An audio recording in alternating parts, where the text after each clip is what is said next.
All right. Good morning, my friends. Welcome to the show. Let's do this thing. Yeah, happy Saturday.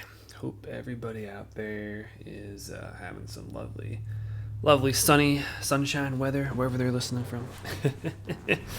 um, sure would be nice, but nah, we're heading into spring here soon. So praise God. I think I think we got some good stuff ahead.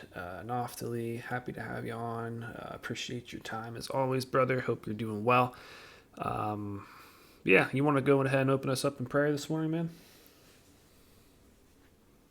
Father, we thank you for this beautiful day, and we ask you for the grace and the wisdom to give us in finance and show us the future and the finance and what we need to do to collaborate and be a community and be the body of Christ and invest in our family and our community and how to partner with our friends and family in this new way of doing business in the kingdom as technology is changing and emerging. Amen. Thank you, brother. Appreciate that. So, another pretty interesting week in the markets. So something that's really particular fascinating that I'll start off with, and it's kind of gotten me down a lot of different trains of thought here. But long story short, what I think the most interesting takeaway from this week is that the treasury yields actually went up, and so you're looking at like the 10-year treasury yield. I think it was over 4.5%, and so for those of you that don't know, the government finances debt via bonds, and so whenever we talk about treasury yields and stuff, we're just talking about the interest rate that you get paid if you buy a bond. So typically, how bonds work. If the stock market is doing really good, business is booming, typically the bond yields, which is your interest rate, they're going to be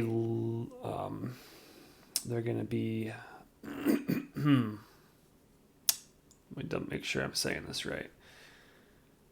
If business is booming, bond rate should go, I think I want to say higher. I'm not sure why I'm totally missing this, but whatever. Basically, what happened is bond rates this week, they rose whenever the stock market was essentially what you would consider crashing. There's a lot of uncertainty, and so during uncertainty, people buy bonds, and the more people that buy bonds, the interest rate should go down because as demand goes up, the government can sell them at lower rates. And so I guess the other way to put that is when demand is weak, the government offers a higher return to try and get people to buy bonds or buy debt, because otherwise people keep their money in the S&P 500 or the stock market or whatnot. So that's what's interesting. So obviously uncertainty is actually as high as it's been, I say, since COVID-19, when everything shut down, people didn't know what to do, and so since the bond yields or the interest rates went up fairly significantly too. I mean, we were hovering around 4%, and then we actually shot up during all this. It's a fairly complex situation, but I'll try and make it really easy and simple. So a lot of foreigners own American bonds. They own American debt, or not? Yeah, basically they own American debt via bonds. They also own a lot of assets in this country, and so what we are probably witnessing is to some degree the foreigners are selling off American bonds. And why I think this is a very interesting topic and conversation and thing that's happening is because as more and more foreigners abandon American bonds, they are kind of sending a message that they no longer trust in the United States. They no longer trust in the dollar. Because traditionally, for the last 60, 70 years, the dollar has been the safest place to go. It's the safest bet. If you have excess money, you buy American bonds. And that's what other nations have been doing for quite a while. So if they are indeed selling off their American debt, which is believed to be what happened because like I said, in what's been happening in the last couple of weeks, where the stock market's volatile and crashing downwards, people sell off their stocks and they buy bonds. But clearly, that's not happening, or at least that's not happening at a rate it should be. And so, as bond yields go up, it would imply that we're probably facing some pretty massive, I would say, risks ahead. You could say. Um, I think there's going to probably be some level of repercussion, but I think we're getting to this tipping point. A lot of people have been saying this for years, but when you start looking at the numbers and you start looking at the debt figures, it's pretty staggering. And so for me, I think that we might be starting to see, the American dollar as the world's currency really start to shake because. And you look at some of the outcomes of these negotiations and these tariffs. I think a lot of nations are becoming more polarized against us. I actually heard a story of, I believe, I can't remember, it was either Italy or Spain, but they kind of like, they had an opportunity, or they have an opportunity to basically choose between, if they want to side with America or China. And it sounds like they're going to choose China over the US, which is pretty fascinating to me. Um, I haven't dived too deep in that story, but I think that we're hearing more and more of those stories. And when you start to really dive into what the Chinese have been doing, they've really been developing a lot of African nations going in, building road system, highways, and whatnot. And it's a play to get their natural or their rare earth minerals and their stuff that they can mine from the countries. And so they're going in, they're kind of giving out, either debts or free money to some of these poor nations, and they're kind of buying to some degree alliance or control of them.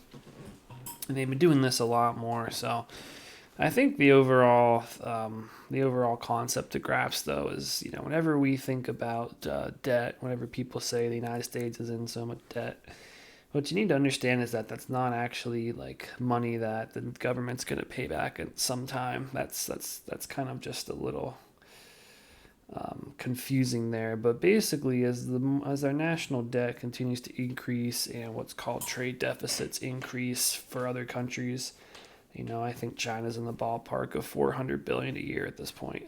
Um, as that continues to increase, the consequences for the Americans is your dollar has less purchasing power because the government obviously has to print money to finance the debt. And so if you have 100 grand in the bank, next year it'll be worth quite a bit less. You're probably talking around 6% less. So consequence number two, which a lot of people don't really think about, is that it allows foreigners to buy up our assets and our land. And so you hear all this talk about China owning a bunch of farmland in America, and a bunch of people get really upset when they hear that, and they just, they want them to be banned and kicked out. But the problem is that we've been a massive debtor to China for the last however many years. They basically produce all of our cheap trinkets that we've decided to basically sell out the American worker and ship the jobs over to China and buy from them because it's cheaper. And so, what's been happening is China has been using that surplus money to buy American debt to buy even assets over here. They own the largest, they basically own our pork industry, Smithyfield. It's Chinese owned, and so they're buying up American businesses. So that's the big consequence here. And so foreigners own a lot more of America than people realize, and that should be deeply concerning.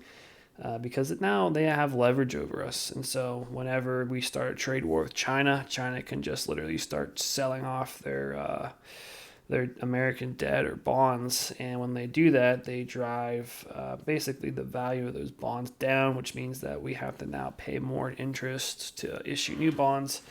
And if you look at how much we have up for, basically we have to refinance our debts this year. It's, I think, to the tune of maybe 7 trillion or 9 trillion. And so if we don't get the interest rates down to a lower level, we're going to be on the hook for paying a lot more of our, monthly expenses go to interest payments. And you can actually look at the chart. It's kind of skyrocketed, the interest on the monthly debt. And so either at some point we're going to have to get taxed more, we're going to have to significantly cut spending, which isn't going to happen, or we just print money, which is going to end up being the outcome of this. I think we're just going to end up stimulating, which means printing more money, which means that the dollar gets further devalued. Um, and you're not going to notice it as much because I think Trump understands that if he can get the price of fuel and gasoline low and keep it low, that actually naturally will help keep inflation a bit lower, just because transportation costs. I think they said transportation costs account for 70% of food prices, which is pretty interesting if true. And obviously the price to move stuff around goes down. So, if he can keep oil prices low, which means that he could probably cut energy like electric rates as well.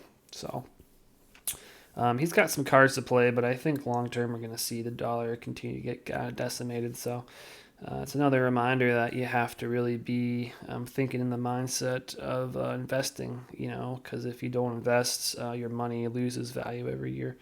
And, a lot of people were hopeful that Trump was going to come in and really kind of balance the budget and cut a bunch of stuff. And to some degree, he has cut a lot of waste. But, if you look at the new spending bill that's getting voted on, I guess you could say, I think it just passed the House or the Senate. It's they're going to extend the tax cuts. But you look at the deficit caused, from that bill, and I think it's like 4 trillion over I don't know how many years, but so long story short, the Republicans are continuing to kick the can down the road, raising the debt limit. So um, we're kind of at this place where I don't think anybody's going to fix the problem, and so you just have to kind of act. You just have to read the room, read the situation, and make the best decisions on the knowledge that you have. And so it's I think it could be a very good time to invest. Not financial advice. Neither of us are financial advisors here, but I think that we're starting to see some kind of pivot in all this tariff stuff, and my expectation is that I don't think we have the ability to be as tough on China as people make it out to be. We're way too reliant on them, and they're not relying on us for much of anything. So they don't really have much to lose. We have a lot more to lose, and so it's the effect of not taking or not fixing this problem years ago, and we should have. And so so that's kind of what I took away from this week in the markets as far as your macroeconomics events. Naphtali, I'm kind of curious if you noticed anything this week or what your thoughts are on anything I just talked about. Do you realistically think that we can beat China in a trade war or a currency war? I'm sure you're familiar with how that goes, and even maybe to some degree, China's relationship with some of the African countries over there. So, curious to hear your thoughts. Well, my thoughts is the world is changing for the better and for the worse. And Ryan just said one of the key things. To me, this is a facade. I don't think China is really going to be impacted as we think, or other countries. For example, South Africa. Now, again, I'm conservative. I'm a Christian. I'm a believer in Jesus, and so don't be upset with me. This is contrary to your belief, but how prejudiced the government is. Like, for example, I'm from South Africa, and they want to give amnesty to Dutch Afrikaners. Because I'm part African. I'm part Dutch. My father is half Dutch, half Zulu, right? So I can relate. I can actually talk about the subject because I'm both, right? And so they want to give amnesty to Afrikaners, but if you have 10% to 90% of a different color, then you actually expropriated and you're not allowed in the country. You actually want to make it harder for people like me who's South African, and it's already hard already. I don't have my citizenship as an American. I do have a green card, but they try to make it extremely difficult But for the other race, and now this is not about race. I'm going to get to how it doesn't, like what Ryan was saying. This is about China. This is about South Africa. So Trump said he's going to stop all aid to South Africa. Let me first say, none of the aid that he sent went to South Africa. It went to the corrupt officials in the government.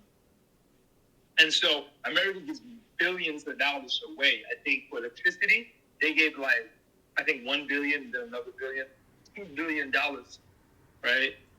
And between Biden and Trump, none of that money went to the people. None of that money went to enhancing electricity. All of that money went to the corrupt officials. And they know this. I mean, they have people probably to steward that money. If you gave $1 billion to an organization, wouldn't you make sure that that money gets spent correctly? So this is my point. South Africa is speaking to the UAE and Saudi Arabia and Israel and other countries, even their enemies, right? So they were having beef with Israel about the Palestinian ordeal. This is what's going to happen. They're going to start trading with those countries, and it's not going to change anything because the government itself, where everybody says, oh, we're going to stop first aid to these countries. 90% of that first aid, those $1 trillion, hasn't affected none of those countries. Where China, now don't get me wrong, China has an ulterior motive to take the minerals from the people, which is also corrupt. But they are producing roads, infrastructure, businesses, colleges. So they're doing it in a corrupt way, but they're open about the corrupt way and they're actually making a difference. So don't be mad at China for creating infrastructure. Let me give you an example. South Africa has lots of electric vehicles. I guess Americans don't know this. But those electric vehicles are produced by China.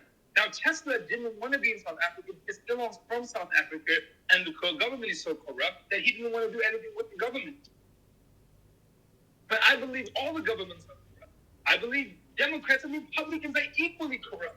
You can disagree with me, but we have to work with the most. Let me rephrase this. We have to work with those that have the closest to our belief system. So I'm going to work with the conservatives and the Republicans. And it sounds like I'm going off topic, Ryan, but this has the point with China's terrorists, South Africa's terrorists. All of that shows that governments are going to be governments. This is not about government. This is about Ryan. This is about Naphtali. This is about John. This is about somebody that goes to Blessed Baptist Church and Christ Community Church and Life Church and Christian Center Church. This has to do with us being a nationality. Jews are not an ethnicity. If you notice, there was just a bunch of Asian Jews that moved from India. Some of them were Chinese, some of them were Indian. They moved from India. They moved to Israel. And they actually DNA prove that they are from the tribe of Dan. So they got their citizenship. They've been practicing Judaism. They're not Christian. They're not Messianic Jews. They're Orthodox Jews for about 2,000 years. That tribe has a flying in. Ethiopians. If you look at Israel, 60% are African, Middle Eastern. So when we think of Jews, we think of Europeans. Only 40% of Jews are European in Israel, which is called Ashkenazi. 60% is Sephardi. This is my point. We don't understand the world. So if we don't understand the world, we're not going to understand how infrastructure is ran. Is China's terrorists going to be affecting them? Are we hurting them? Of course not. Let me tell you this. This might cause controversy, but there's a lot of conservatives who own companies who are actually sending minerals to China, believe it or not.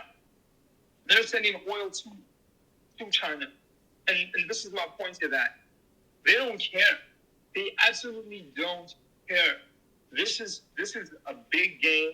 This is really going to wipe out the middle class. I'm not into controversy. I'm not into conspiracy. But this is go do your own research. Let me say this. Go do your own research. See what conservatives and Democrats own what companies and how they're affected by China, how they're affected by South Africa, where they own properties, where they own lands in the UAE. Somebody just sent me an article that Trump built this $1 billion golf course in the UAE. Why isn't he building it in America? So there's some questions being raised that these politics that we support have domination of other countries. And you say, what does that have to do with tariffs? Everything, because they're really not, the rich are not going to be affected by the tariffs. They have other ways. They have plan B. And when if they lose $1 billion, they're going to get that $2 billion back because they're going to move it from China to India. They're going to move from India to Russia. They always have back doors. You're telling me if you would 5 billion, 10 billion, 40 billion, you don't have a plan B? All of these politicians have a plan B. And guys like Ryan, again, it's not financial advice, but guys like from the Big Short, Ryan, all these different investors or entrepreneurs, Warren Buffett, if you watch them, there's a science to them. Whatever they do prospers. And even if they lose money, they always get that. The money comes back into their hands. So watch strategically what's the next move. And there's so many times I've watched a company and I said, for example, Netflix is going to really go under. Spotify is going to go under. And here's the reason why. And 5 years later, exactly what I said came to pass. Not because I have a supernatural gift. Maybe part of that is. But a lot of it was doing science. Watching that Amazon didn't have that debt and it's entertainment. And so, same thing with tariffs. China is not going to be as affected as we think because they're a very advanced country. They're not the communistic country we knew in the 70s. See, when we first went to China, there was 4 sweat factories in China. Now, I was watching Uli Berger. He has one of the biggest music factories in the world. And he said he doesn't have one employee. Everything is robots. And so you see what's happening with China. The Chinese are leaving China. And some of them are leaving because of communism. But some of them are also leaving because of opportunity. So look for the opportunity there's a verse in James chapter, I believe it's 1 verse 2. It says, in opposition, counting an opportunity of great joy. In any opposition, counting opportunity for great joy. James chapter 1 verse 2, I believe. This is an opportunity for great joy. And it's not financial advice again, but look for the opportunity. Don't look at the government. Look at what's going on behind the scenes. What Ryan is trying to do is called reverse engineering. What's happening between America and China? Nothing really much. The only people that's going to suffer is the poor. The leaders of this nation is not going to suffer because their kids are billionaires and their kids are going to be the next trillionaires.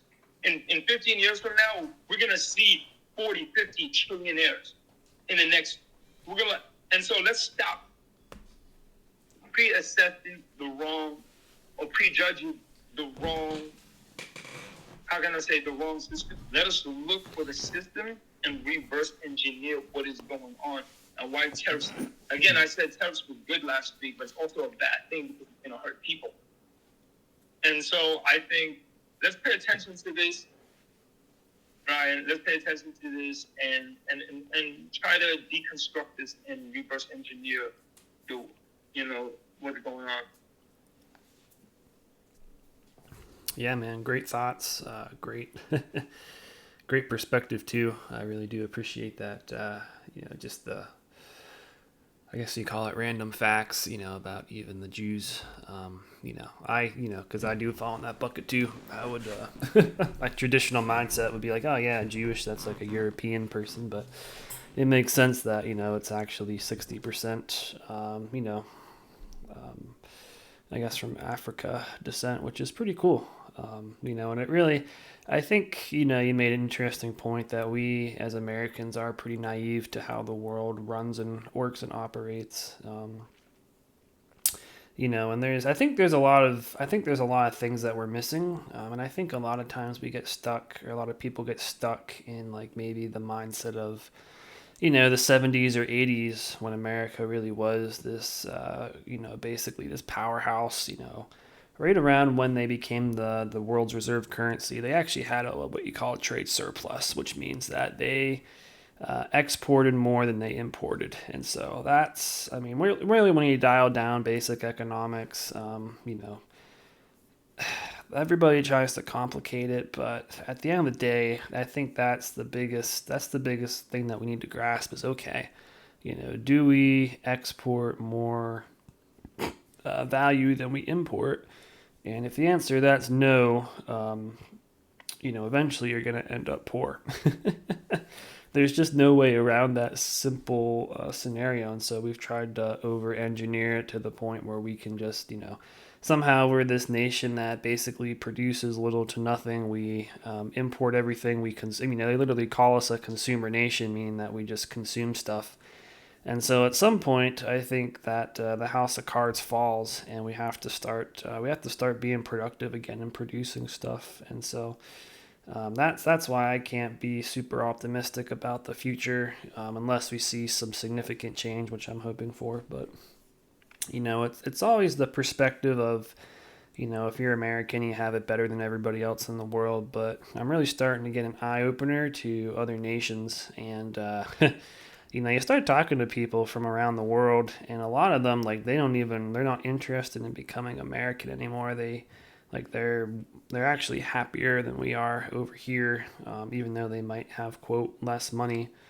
And a lot of those comparisons are actually, I saw, some guy posted about the average income in America and how much higher it was than all these places in Europe.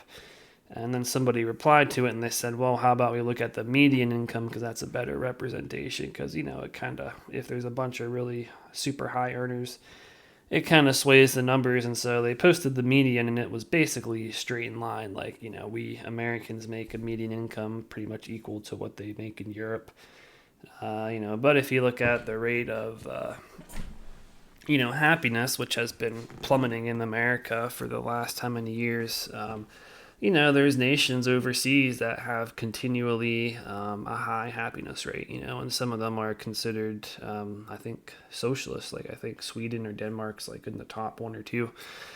And so, it's one of my personal goals to just go visit there, talk to people, and kind of understand more of, why is that, because at the end of the day, like, you could tout, capitalism and freedom, which, I am a capitalist at heart, but I think it's fascinating if these, quote, socialist nations have the happiest people in the world. Maybe we are missing something, and maybe there is something deeper to the whole debate between that. And, for full disclosure, I am against socialism and capitalism, but I think that there's some principles, maybe that even the church should be, more keen on. Whenever you read in the book of Acts, it actually to a lot of people would sound like a socialist party kind of thing. But I think whenever you get to a place where you can you have a like-minded group of people and you're willing to share and help each other out, which is basically the body of Christ and the church. I think that the natural result is you do see joy and happiness shoot through the roof. And we kind of built this nation that's centered around greed. And so the results that we've sown is like, we keep saying, the rich are getting richer, the poor are getting poorer. And, there's a problem. There's a big problem with that, I think. And I think if that doesn't swing back and pivot very soon, I think this, I think our kids' generation, Naphtali, is actually going to, they're going to pretty much revolt and they're going to bring the whole thing down because we're the direction that we're heading is unsustainable. And so whenever our kids grow up, if you look at the stats, like pretty sure it said that like at that point the average wage in this country will be like 120 grand, and the average home price will be 1.2 or 1.4 million. So that's the trajectory we're heading. But like you said, we just don't understand the world. And so, you look at some of these places over, China is one of them, but you look at some of the UAE, you look at Dubai, look at Singapore, like, I just see pictures of these places and I hear people's stories, and like they're like, this is the future. Like the streets are clean, there's no homelessness, like the buildings are futuristic, like it defies gravity. And then you come over here to America, and what do you see? You see the opposite of that. You see crumbling infrastructure. You see trash everywhere. You see buildings that are, like you drive around our neighborhoods. You drive around Pittsburgh. It's pretty much an eyesore. There's just so much. Everything's run down, and that's kind of this ginormous. Once again, it's a consequence of being a debtor nation because we can't even afford to put money back into our house to remodel. Like I went to a real estate auction yesterday and I looked at the one property, and I tell you that like if this house would have went for free, I still wouldn't have bought it because it would have just took too much capital to get into a decent shape. And we come to find out that the guy still owed over 100 grand on the loan. So, that's something that you think about. Like whenever you can basically say, "Hey, here's a house, I'll give it to you for free," and the person's like, "Nah, I don't want it." Like at that point, your society is in deep trouble because the average working person can't even afford to remodel a house, let alone buy a house. Like a couple generations ago, the average working person could afford to build a new house. Now you can't even remodel an old house. They can't even afford to do that. So it really kind of tells you where, we reap what we sow. And so we've been sowing debt for generations now. And so at some point, it's just going to catch up, and things don't get better. And the ultimate outcome of this is, like we said, the people who understand the system, who can benefit from it, they continue to get wealthier, and that's exactly what we've seen over the last decade. Crazy wealth transfer. COVID was massive, and that's something that everybody should really take the time to kind of grasp, because it started with giving out handouts to everybody. Everybody got a handout, free money. And so you look at where all that money went to, it all flowed up to the top. A couple percent of people, they all got exponentially wealthier. And everybody else that got the free money ended up getting poor because what did they do? They went out, they probably blew it, they bought non-assets, and they probably bought stuff for companies that the wealthy own, and so all that money flowed upwards to these companies, which resulted in bigger earnings, which resulted in higher stock prices, and so the wealthy get richer. And so it's just a big mindset shift that you have to take. And so for anybody that's young, I keep hearing these stories. I keep hearing, I see it with my own eyes. I'd say there's not a more important time than right now to start like orchestrating a plan. Because if your plan is to just keep going to work and keep working, um, I would be very concerned for you, because unfortunately, at the rate that we're going, just showing up to work and being a hard worker is not going to get you out of. I'm going to call it the lower class now, because that's where we're heading. And so the average worker, I think, they're going to continue to get, they're just going to continue to get poor. A lot of people say that, I'd say most people I know, your yearly raise is 2 or 3%. And official CPI inflation is like 2.5, which is higher than normal. But you look at real inflation, you're closer to 6.5, 7%. And so what that's telling you is that every single year that you continue to get a couple percent raise, you're making actually about 3 to 4% less than you were last year. And so that's what's actually been happening for decades. And so everybody has this illusion that they're making more money, when in reality, like whenever you start, if somebody's been working at a job 10 years and they've gotten a 2 or 3% raise every year, they're actually making more money when they started 10 years ago than they are now. Because what they were making 10 years ago, maybe they could afford to buy a house and remodel it. But today, they can't do that. And even in my own life, like heck, I was literally making like around $16 an hour, and I was able to afford to buy a house. I got a loan for 150 grand, and so at a really low rate.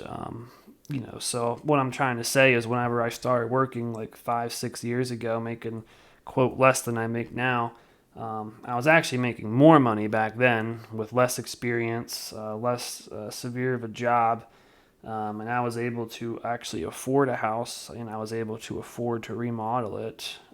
Whereas today, like I know a lot of people, two parents working job that's considered good, and they can't afford a starter house around them here anymore. So it's just the trend. So once again, we come back to the question of what do we do, and I will say that I think this is a very interesting point, and I really think that as we just discussed, I think these tariff things. I previously thought that this administration was going to play hardball, but after they came out this week and said they were going to pause for 90 days, now I'm not actually sure, and I think that the administration might cave, and so we're probably going to see some positive outcome. We'll probably see some reciprocal tariffs and some rates dropped, which will help us a bit, but it's probably not as aggressive as we need to fix the problem. So my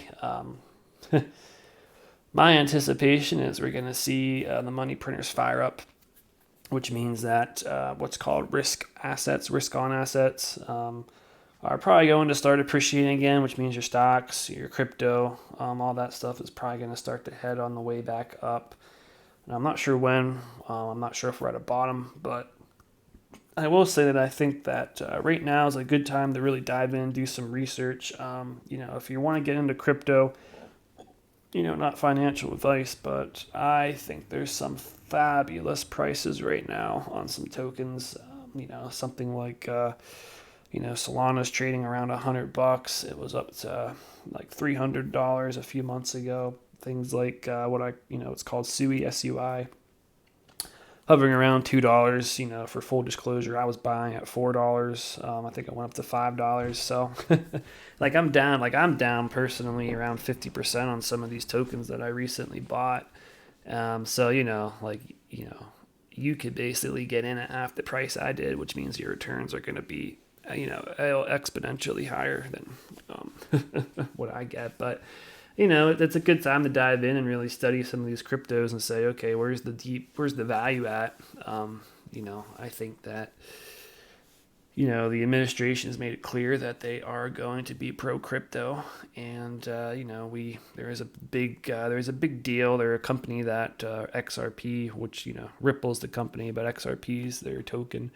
They just acquired a massive company that basically handles, I believe, international transactions, and they're literally going to start using XRP to handle that business as to oversee transactions. So there's a lot going on with that token, XRP, Ripple. A lot of people are very bullish about it, and to be honest, I bought a lot pretty early on. So I haven't been buying, but I think it's worth diving into and researching, because I think the technology that, the backbone of the company and the partnerships that they have with big banks, it can't go unnoticed. And so even at $2, it could be a good grab, because it's still down, a good bit from its all-time high of I think $3.50. So. I'm just trying to say that there's a lot of discounts right now if we believe that these tariffs are going to kind of blow over. I've been digging into GameStop a good bit. I still think that they're a pretty big value play. I think there's a lot of stuff going on. I've been watching a bunch of the insiders, the CEOs on the board. Those people have been buying shares the last week or two. There's that's just that's an interesting scenario, because I think it's still part of this war against Wall Street, and so I think that institutions want it to die, but there's like a group of people who are fighting to basically take down the corruption in their own game, and so I think that's an interesting play. I've been buying some long positions, and they're basically contracts. So it's a contract to buy 100 shares at a certain date. So if you say, oh, I think the price of this stock will be $30 in 2 months, you can actually place it fairly. Sometimes it's cheap, sometimes it's expensive, but you can place a bet. And if the price appreciates before the contract, the value of your contract actually increases. So, it's actually a pretty cool way to use leverage to get some higher returns. Worst case scenario is you lose the money that you put in, which, in my opinion, for the risk reward, I think it's worth possibly doing if you're very confident that a stock's undervalued. And I think that, I studied GameStop, and I found some things about it that I really like, so I thought it was just undervalued at around $22, and so I bought some long positions, and I think they're up close to 150%, so if I wanted to sell them, I could do that. But I'll probably hold them because I think the price is bound to go higher yet. And so go out there and just kind of look for what's been sold off. Try and study the whole what's called PE, price to earnings ratio. Typically, they say around 20 to 30 is normal. If it's something that has big growth potential, it will probably be closer to 30. But there's some companies that have really gotten beaten up over the last couple weeks. Another one I've been looking at is American Eagle Outfitters. They're a Pittsburgh-based company. Their stock was trading around $30 6 months ago, and now it's down to about 11 or 12. So, and they have pretty good financial sheet. They don't have much debt. I think their price to earnings ratio is like 5 or 6. So to me, it's pretty low. Of course, they're in the heat because of these tariffs, but I mean, I think a lot of their stuff's probably made in Vietnam, so I think I don't necessarily see those tariffs being super sticky. So all that to say, if the reason that I was looking at American Eagle to start with is because I think that the more premium brands that the middle class owns, like Nike and Adidas, are just going to start to get too expensive. And I think people are going to look for cheaper alternatives. And I think, American Eagle is kind of that more budget friendly than those other brands. And so that's kind of just my thought behind it. And obviously I like the Pittsburgh, so support the Pittsburgh local company. But, there's just a lot of, I would say, opportunities out there. And so, for example, you could buy one of those long positions on American Eagle for 3 months out, and it was, I think, you could buy it for 10 or $11. And the day that Trump announced his he was pausing tariffs, I think it went up, the contract value went up by like 130%. So it's an interesting way to kind of get your feet wet, a $10 bet, and you might turn around and sell it for $15, which is a $5 gain, but it's actually 50%. So if you're looking to get started with stocks and trading, I would recommend finding some, cheap ways to get in and play like that. Because you lose $10, boohoo. For some people it might be a lot of money, but generally keep in mind that years ago, like if you had $10, nobody would even take you serious on Wall Street.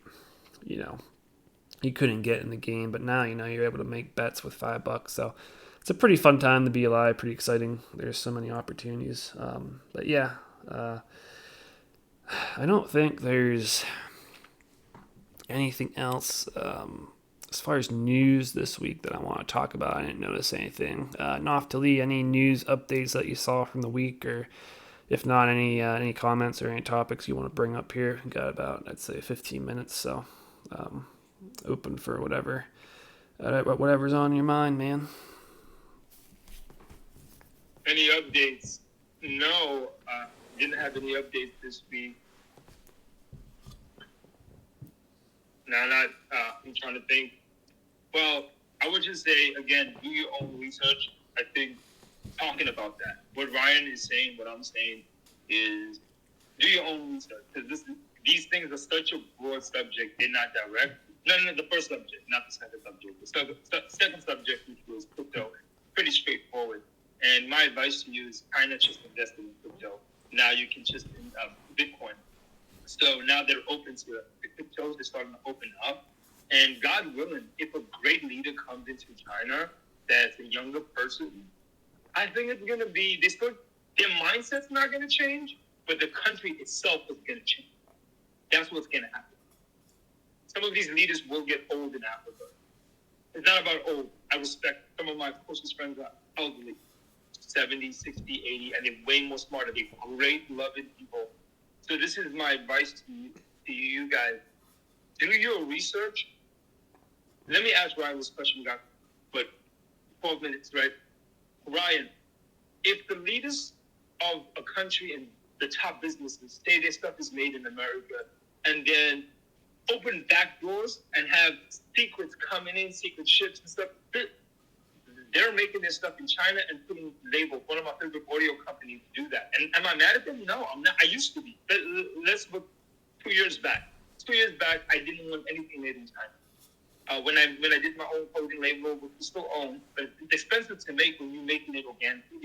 It's ridiculously expensive. If you make leather that's made in Texas, South Africa, South America, it's expensive. Even South America is a little more expensive than making stuff in China. The thing about China, they're no more doing cheap labor, where in South America they are doing cheap labor. But in China, I think what's happening is they're using technology. They have a machine that costs $400,000 that does seamless shirts. And so it's always nicer to do premium. But a lot of these companies are saying it's made in the USA. Ryan, do your research. The listener, do your research. Is made in China, and then they relabel and put made in the USA. Even with electronics, even with certain, like a $1,400 microphone. I know a company that makes a $1,400 microphone that says it's made in the USA. And what happens is the guys test it and they dewire it and put the wires back. So technically, it's kind of handcrafted. It's not even assembled in America. It's like maybe a logo's put on in America. There's a couple small things that are done in America. Is it made in America? Of course not. But they have the right. So there's a legal thing that people are trying to come against this is made in the USA. So a lot of these companies, and so they probably get some passes that they might not even be part of the tariffs. And let's just say some of our favorite leaders that are conservative own companies that are made in China and they relabel made in the USA, and it's made in Mexico and in China, and they come through the back door. So Ryan, I wouldn't put made in America if it wasn't, but because I think that's not honest, but your favorite leaders, you can go do your own research. What would you do, Ryan, if all the people were saying don't make stuff in other countries, but all those people that we respect that say don't use other countries, don't use China, are using China? What would you do? Yeah, that's a tricky one too, and I think a lot of people want to get out of China. They're just not. They're not able to. They're not willing to. It's not feasibly, a good thing. And I think the biggest. I mean, I think they have. They have a lot of logic behind it, because if you do, like you said, your price of production skyrockets, and the sad truth is there's not much patriotism left here, and so how many people would pay 2 to 3 times more for the same product that's made in the USA versus made in China? A lot of people say they would, but most people, I'd say 95% would not, just because I think a lot of people are financially strapped because they've chosen a high consumption life, and so that's why we live in a world where it's the cheapest, and so. I think to add on to your point of what China's doing, they're heavy robotics. I think I just did actually see an article too about their vehicles, and like the amount of people they have working on a vehicle is like super low. That should also be concerning, because they are exponentially ahead of the game, ahead of us, and so like. I watched a video from J.D. Vance, and he questioned Jerome Powell, who was the finance, guy. The numbers aren't exact, but he basically said, talking about the United States as a reserve currency, and he said, man, in this war, the United States, they basically want to, increase production of, rocket, I don't know, some kind of weapon rockets from 1,000 to 1,500 per week, and we were struggling to get it done. And he said for some reason over in Russia, where they have they're quote significantly poorer than us, they're able to fire off 1,500 rockets per day. So you tell me how, like what, how beneficial is it for us to be the world's reserve currency, basically? Like, if we can't even, like, manufacture anything, like, middle class is hollowed out.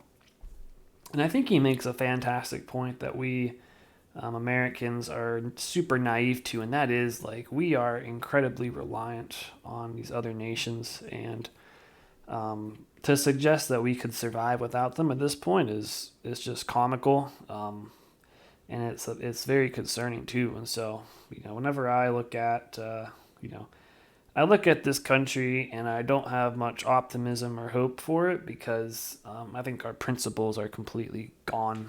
And that kind of comes back to that big question that you asked, though. Like, would I make a product in China or the U.S.? And the answer is like, I think you have to make it in China because I don't think your business survives otherwise because people don't value quality anymore over here. They value value. And so, look at the cars that people are buying. Like, there's a huge uptick in people buying, foreign cars, Kia, Hyundai, and I've owned them for a while and they're fantastic cars. But, people who used to be solely, GMC and Ford and whatnot, they're switching to these foreign cars, and you ask why.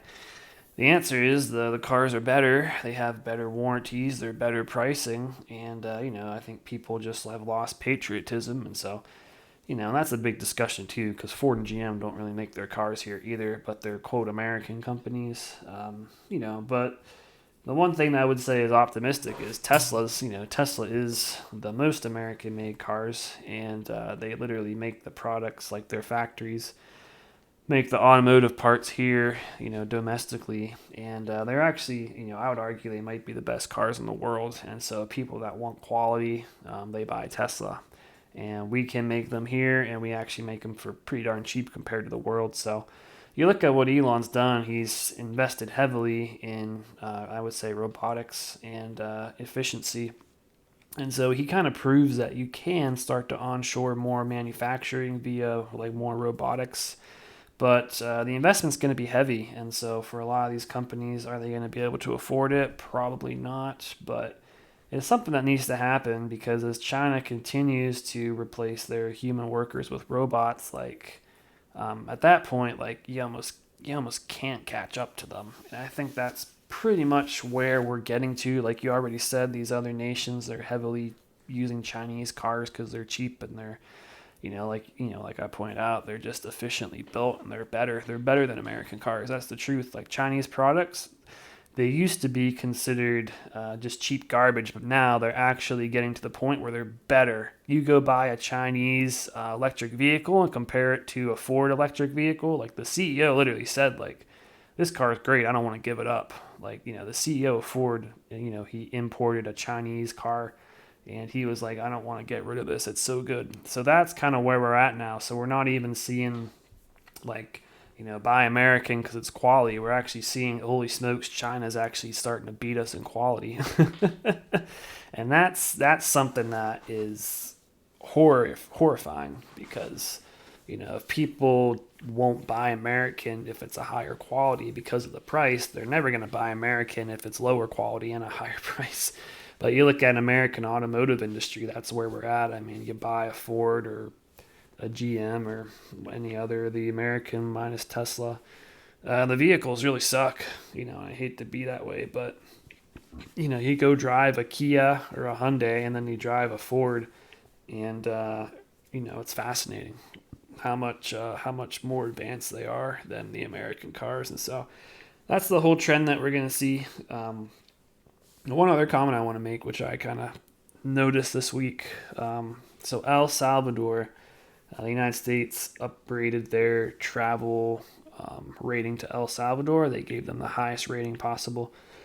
So over the course of 4 years, they went from like the worst rating, the most unsafe. Well, it was I think the highest homicide rate in the world, to now being one of the safest place to travel. And I really think that we can learn a lot from this country because the way that they've turned around everything, how the optimism's through the roof, how people literally want to travel there. I think they're also the top travel to country now in their area. I don't know if it's entirely South America or what, but they're number one travel spot now. And so, how does a country make such a radical pivot in 4 years? If you listen to the president, he actually literally said that we just asked God for wisdom, which I think is pretty cool. But, you look at the approval rating down there, it's like 92%. Like 92% of the people like approve of this president. And so, what I want to kind of throw out there is this is the biblical truth that a house divided cannot stand. And so when you look at America, it's extremely divided, but people think that it's going to continue to stand, quote, united, but we're super divided. And so for people like me who are young, I'll be honest, like I'm not optimistic about America's future. And I really, I believe the Lord is calling me to stay here with my family. So I doubt I will leave. But if I wasn't under that calling, I would honestly, I think, be making plans to leave this country for something, like El Salvador, which it's a third world country, but you know what? It's got a population of people who are united and they are optimistic about the future and they want better for their kids. And so, to me, that's what America was founded on, that principle. We were united, we were poor, but we wanted better for our kids. And so you look at what our ancestors built on that concept. It's pretty fascinating. And so today, I largely think that mindset is gone from this country. And I think that, I think we're just seeing the fruits of that being sown for the last couple of generations. I'm not trying to call out anybody. There's a lot of incredible people in our parents' generation, but mainly it was the leadership, the corrupt government, and a bunch of those people that we basically our future has been sold out for the sake of their consumption, and so you look at the wealth inequality gap, and that's kind of where we're at. So I say that all to kind of rally up this point that it's I think we were sold a lot of lies as kids, and when I look at America, from what I know and understand about what it requires to be successful and prosperous, we're doing the exact opposite here. And so obviously we as the church have an opportunity to get on the ground and kind of fix it because I think that's where it starts, is bringing life to the church. And when the church functions, we can go and change the world. But for somebody like me, it's hard for me to see a place like El Salvador growing leaps and bounds, with optimism through the roof, and not just want to go there and basically give everything I have to kind of like basically build that country up, because I think that's something that we kind of crave. I think me and you, we crave to kind of give what we can to make a better world for our kids. And so whenever that's your mindset, you treat people different. It's not about getting wealthy and greedy, but it's about being able to sow into other people's lives. And so the policies of this country have largely been a train wreck. And so you know I don't want to go too deep into this nosedive of a rant, but I think people should look at El Salvador. Just look at what people say. I mean, you see people moving there from all over the world, and they love it. They say it's like free. You can just roam around on the beaches, walk all over the place. I mean, everybody that they said it doesn't matter what your nationality or race is. Like everybody greets you with a smile and a welcome, and they're happy that you're there, and they want you to join the movement of growing. And so, to me, that's exciting. To me, that's that's optimism. And I don't see that happening much at all, if at all, in this country. I just see a bunch of division. And like I said, Scripture is pretty clear that a house divided can't stand. And so, if we can't even get on the same page about basic stuff, I don't see how we continue to move forward, because whenever you're divided, you get greedy, and so that's kind of how people take these crazy insider corrupt moves, and that's why our politicians are all multimillionaires because they're that this country's divided. They only care about themselves and their families, and so that's the fruit of sowing seeds of division for long enough. You get greedy, and so we have to shift that if we want to see America grow. And so that's something else to kind of consider. But anyway, that was pretty strange and random rant. But Noff, I'll let you go ahead and give any final thoughts, anything you want to comment on what I just said, and then we'll go ahead and close her up for the week. Yeah, I think we have to just reframe our process. And so do your research. Let's build community. Let's focus on our nationality, which is not American, which is holy nation. You are holy people. Everybody, whether you're Chinese, Indian, African, European, whatever race, whatever country you're in, our nationality is the nation of Jesus Christ. Let's focus on that. And referring to what Ryan was saying about Made in America, like quality, I've noticed that stuff Made in America, because I was behind that for a long time, isn't as necessarily good as sometimes some things made in China because people don't want to work with. And for another thing too, a lot of these people are working in the factories and they hate it, and they're not told hard work is a gift. Not hard work is a gift.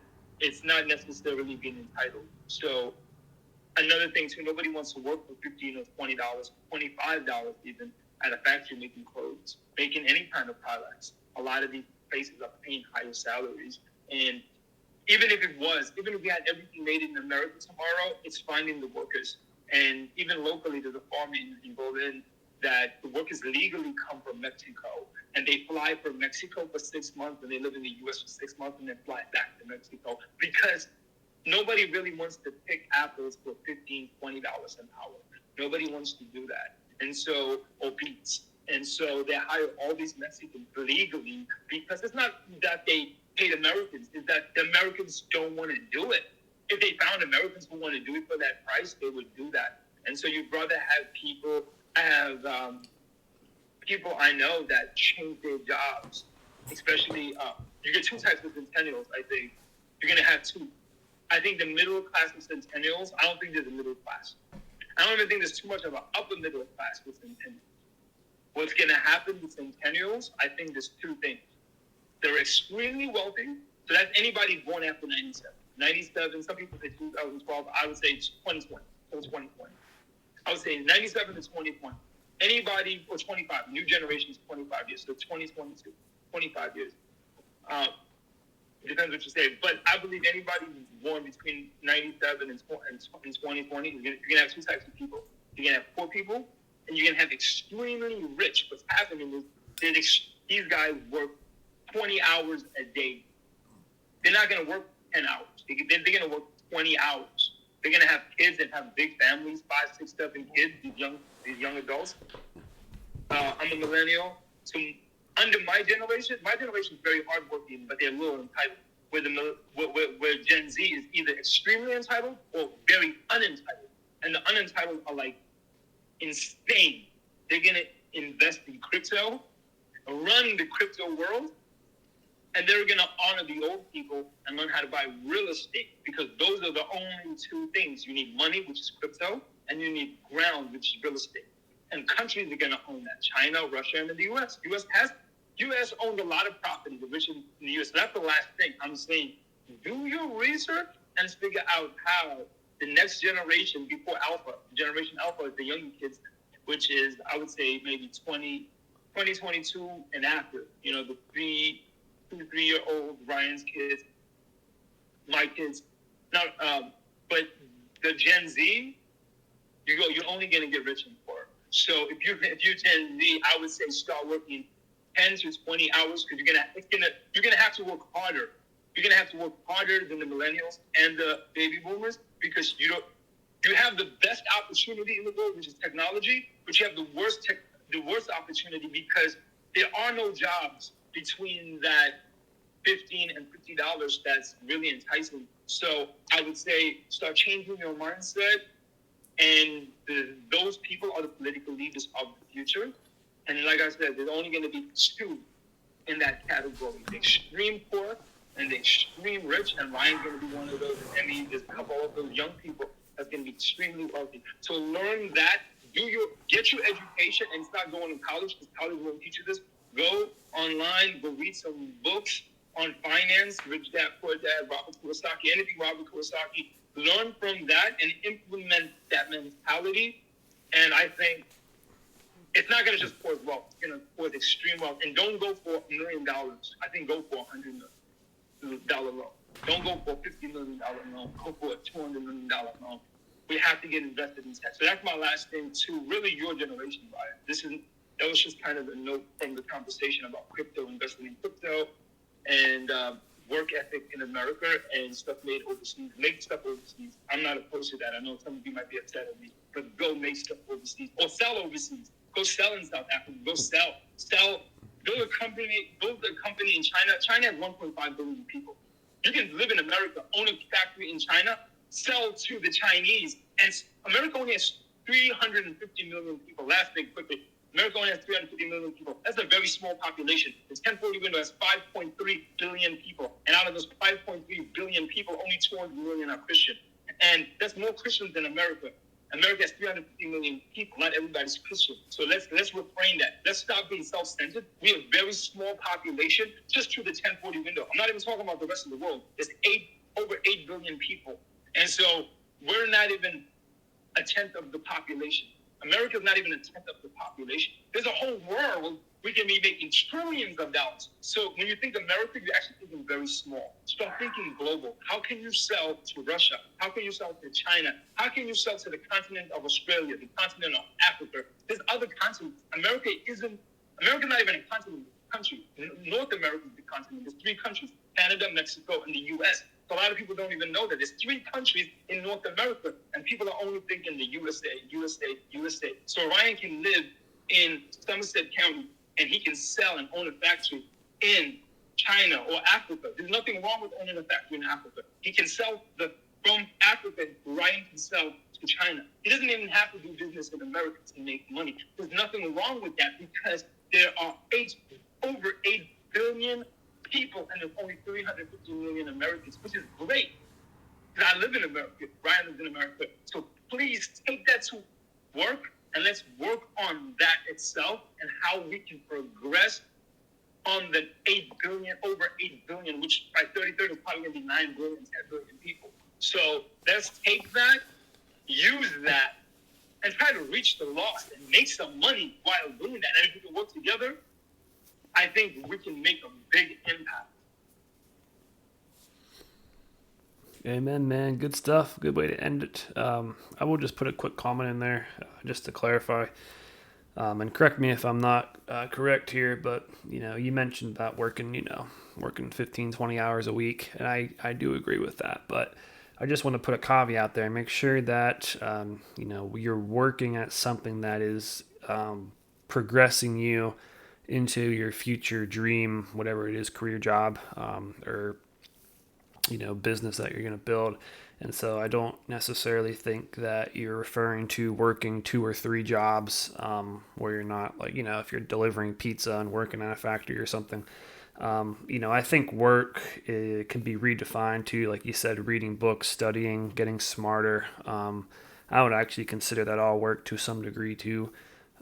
Working on your own platform, writing blogs, recording videos, like basically that's the kind of work that's going to, it's going to progress you forward, and it's going to also build the foundation so that whenever you do get a platform, when your business does take off, you'll be ready to go. But yeah, so, for example, if you are working a normal job, try to make a schedule and say, okay, I work 8 hours this day. I need to work, 3 hours, either in the morning or in the evening or a combination of both. And this is what I'm going to do. I'm going to write 5 pages to a book. I'm going to record a video. I'm going to dive into research. I'm going to read 10 pages. That's the kind of work that, you invest in yourself, you invest in your platform or your business. And, That's really what's going to determine the gap in wealth. It's not going to be people that just work 16, 18 hours for two companies that are kind of just jobs that are only paying less and less, but you're working towards your future and what that looks like. And so the worst thing you can do is go to a job, work your 40 hours a week, and spend zero time reading or studying or getting smarter, building a platform. So those are the people who are really going to end up poor because they're either going to have to start working 50, 60, 70 hours at their actual job to maintain their standard of living, or they're just going to get poorer and poorer. So that's kind of I think that's just wanted to clarify that in case anybody was wondering. But Naf, was I anything you want to correct on what I just said there regarding work and hours put in? I apologize. I did not. I do not mean. First of all, if you work into a job, you'll get. I don't want to say you're going to fail that because it might be a season God has you in. But personally, I don't agree with work. Well, yeah, I 100% agree with Ryan. I did not clarify that. When I'm saying working, give you an example. Me and Sarah went down. We're doing a commercial for a coffee shop. We work 16-hour days, but then we might come home and do 2-hour sessions and pray every morning. Then spend time with our kids, and we'll spend more time with our kids as entrepreneurs. And maybe I might edit for 3 hours a day for the rest of the week. And so it's very, very. I'm working from morning to night, but it's very at a freedom kind of state. So I'm very blessed to. I just shot New York Fashion Week with a friend of mine. I'm very blessed to do that, and I did a 16-hour day. He did a 20-hour day. I'm very blessed to do that kind of thing.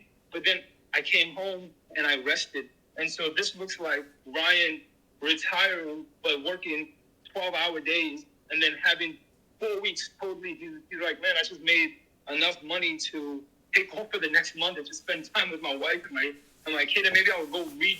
I'll just read nothing but entrepreneurial books and write my next business plan for my next company. And maybe I want to partner with 5 people. I want to partner with my sister, my brother, Nav, my cousin, and we're going to start maybe a real estate company. Or maybe maybe I'm going to go start a tech company with my friend who's from Tennessee and he's living in China. So that's what I'm saying. I apologize. I did not clarify. It's really investing in yourself, investing in God, investing in your family. But it's not going to be like watching Netflix, playing video games, unless you're making money doing that thing.